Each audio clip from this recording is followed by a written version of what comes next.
we can see the whole view of the loading process. Yan, mga stevedores, no? They're using some forklift to arrange to lift the logs, no? Prepare for loading.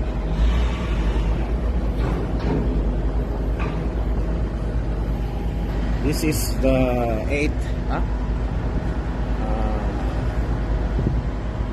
9th day of stay, 8 days of loading. Expected to finish after 3 days or 4 days. Matagal ang mag-loading dito.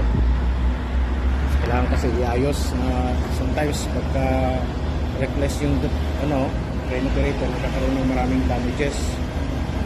Expect some damages with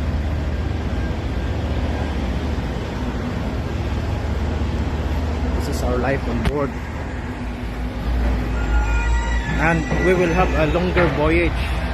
Can you imagine, from here to China takes around almost 2 months, no? From here to bunkering port 3 days, and then from bunkering port 28 days to Singapore, and then Singapore to China about 8 to 9 days, so roughly 1.5 days, 1.5 month, almost 2, depending on the weather condition.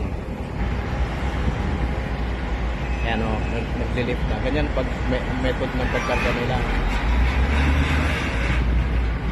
Hindi sila masyadong sa safety dito kasi wala silang mga safety gears.